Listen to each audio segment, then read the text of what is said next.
Hi, it's Neil Frankel with WealthPilgrim.com. I'm a certified financial planner, and I'm also the owner and creator of WealthPilgrim.com. Now, I know that when I have my glasses on, I look like an attorney.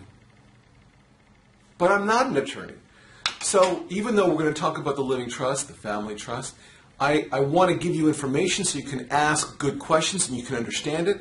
But at the end of the day, you really want to get qualified legal advice when it comes to this issue. So, without further ado, let's look at what is a trust. What does it do? It does basically three things. Number one, it divides up your assets when you don't need them anymore. When you're gone, you need a mechanism by which your assets get distributed to your family. The living trust does that. Number two, it handles your financial affairs if you're not deceased, but you're incapacitated. Okay? And number three, it makes health decisions for you. If you're incapable of communicating what you want done, the living trust spells it out. There's a number of documents that are included in the living trust, but when you sit down and create the trust, all these other documents that need to do these different things are created at the same time. Now, you can do all those things. You can achieve all those decisions without doing a living trust. There's three ways to do that. Number one, you don't have to do anything. Someone will make health decisions for you, and someone will make decisions on your financial affairs. It won't be you. You'll have no control over it. The courts will make all those decisions. If that's what you want, if you're okay with that, then that's the way to go. But personally, I don't find that acceptable.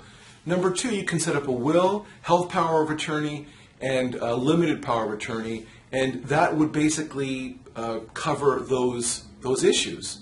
The problem is, especially with the will, depending on the state you live in, it has to be probated. You can get some more information on my website about probate, but that's a very expensive process. It takes a lot of time and a lot of money to be probated. So the living trust is in most cases much cheaper and much more powerful. Now, there's some downsides to a living trust. Mainly, it takes time and it costs a little bit of money. You can do it yourself with a legal service, which I'm going to talk about in a minute. You can get information on my site. It's about LegalZoom.com, and I've got a lot of information about how you can and you shouldn't use it. But that can cost you a couple $100, or you can use an attorney, which could cost several hundred, or maybe a few $1,000s, depending on how complicated your situation is. But the beautiful thing is, once you do it, it's off of your to-do list, and I hate having things on my to-do list. I don't know about you. So it's going to take a little time and a little bit of money, but not as bad as you think. And one day at a time, you get through it, and with a good attorney or a good service, I'll walk you through the steps. It's cinched by the inch, as they say. Okay, what are the benefits?